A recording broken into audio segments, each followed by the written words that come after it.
पंचदेव प्रार्थना एक शक्तिशाली मंत्र है। प्रातःकाल सच्चे मन से इसे सुनने से जीवन के सभी दुख तुरंत दूर होने लगते हैं।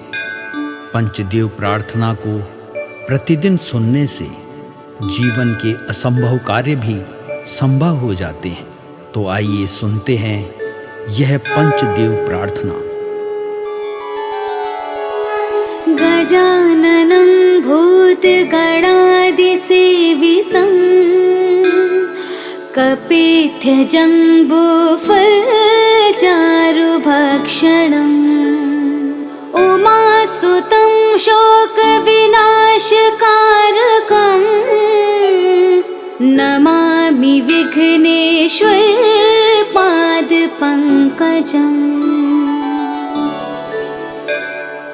कर्पूरगौरं करुणावतारं संसारसारं भुजगेन्द्रहारं सदा वसन्तं हृदयारविन्दे भवं भवानी सहितं नमामि।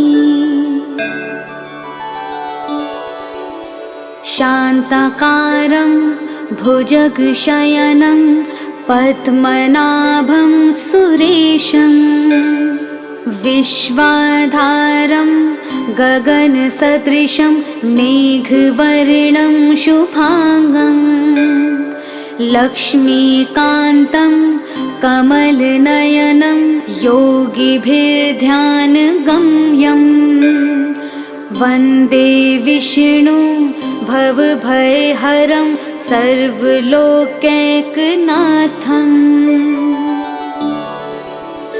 नीलाम्बुजश्यामलकोमलाङ्गं सीतासमारोपितवामभागं पाणो महासायकचारुचापं नमामि रामं रघुवंशनाथम्।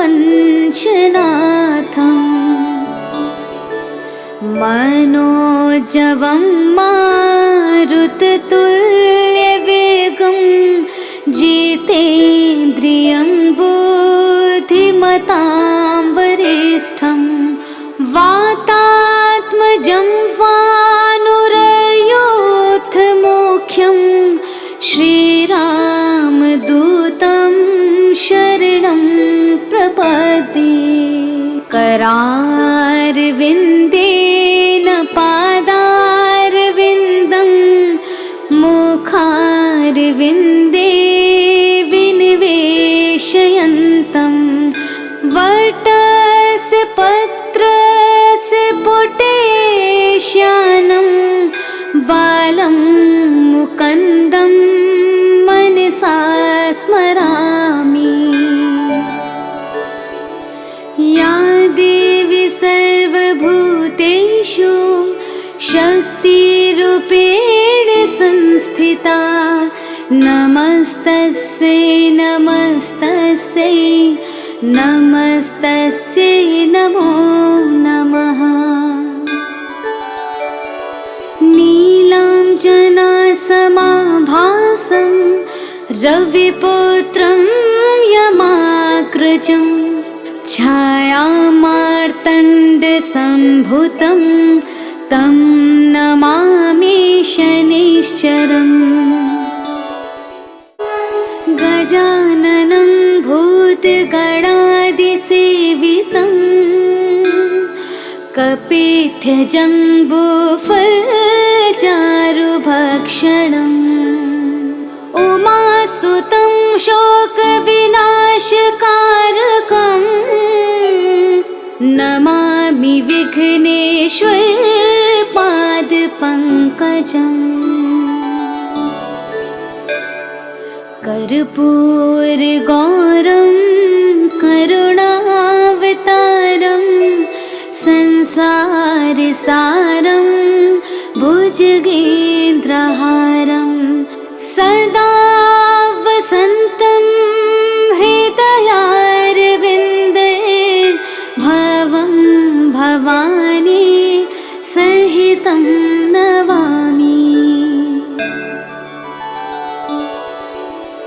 शान्ताकारं भुजगशयनं पद्मनाभं सुरेशं विश्वाधारं गगनसदृशं मेघवर्णं शुभांगं लक्ष्मीकान्तं कमलनयनं योगिभिर्ध्यानगम्यं वन्दे विष्णु भवभयहरं सर्वलोकैकनाथम्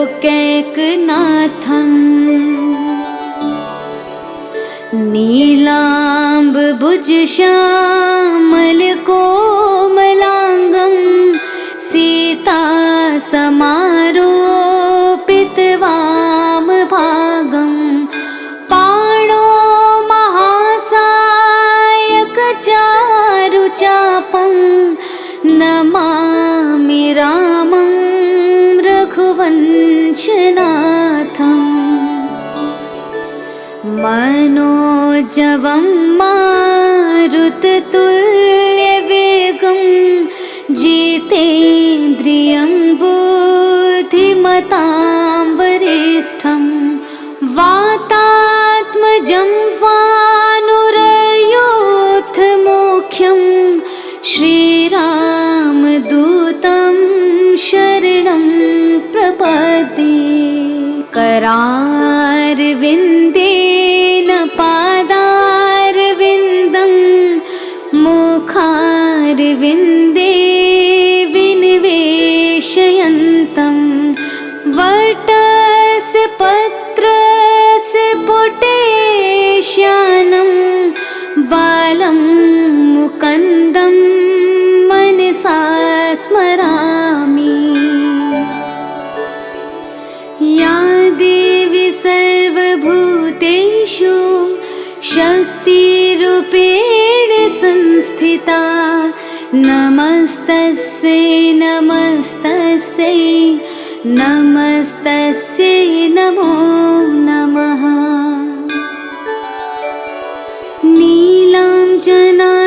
नीलाञ्जनासमाभासं रविपुत्रं यमाग्रजं छायामार्तण्डसम्भुतं तं नमामि शनैश्चरम् गजाननं भूतगणादिसेवितं कपित्थजम्बूफलचारुभक्षणम् उमासुतं शोकविनाशकारकम्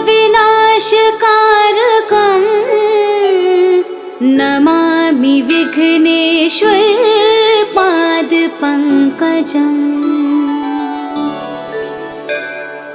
कर्पूरगौरं करुणावतारं संसारसारं भुजगेन्द्रहारं सदा वसन्तं हृदयारविन्दे भवं भवानी सहितं नमामि। शान्ताकारं भुजगशयनं पद्मनाभं सुरेशं विश्वाधारं गगनसदृशं मेघवर्णं शुभांगं लक्ष्मीकान्तं कमलनयनं योगिभिर्ध्यानगम्यं वन्दे विष्णु भवभयहरं सर्वलोकैकनाथम्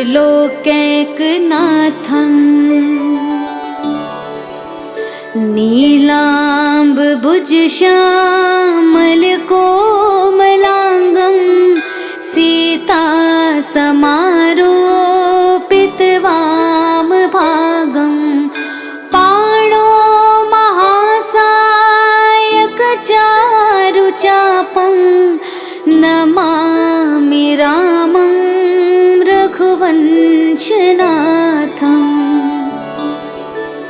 मनोजवं मारुततुल्यवेगं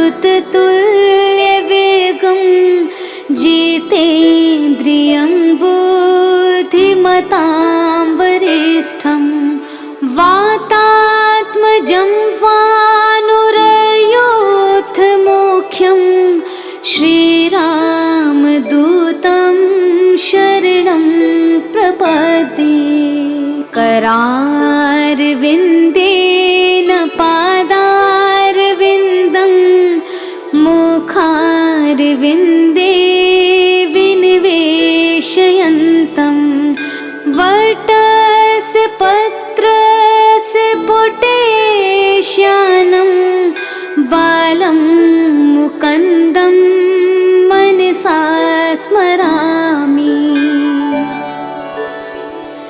या देवी सर्वभूतेषु शक्तिरूपेण संस्थिता नमस्तस्यै नमस्तस्यै नमस्तस्यै नमो नमः।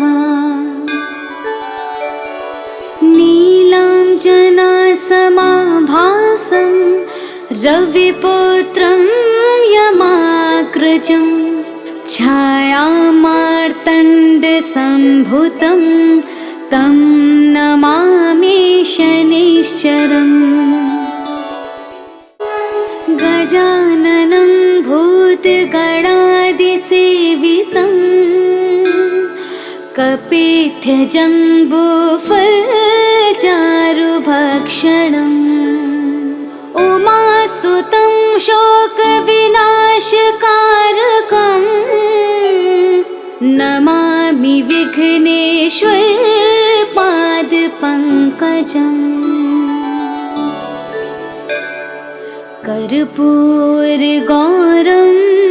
करुणावतारं संसारसारं भुजगेन्द्रहारं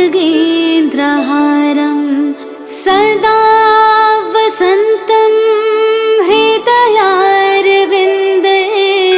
भवं भवानी सहितं नमामि। शान्ताकारं भुजगशयनं पद्मनाभं सुरेशं विश्वाधारं गगनसदृशं मेघवर्णं शुभांगं लक्ष्मीकान्तं कमलनयनं योगिभिर्ध्यानगम्यं वन्दे विष्णु भवभयहरं सर्वलोकैकनाथम्।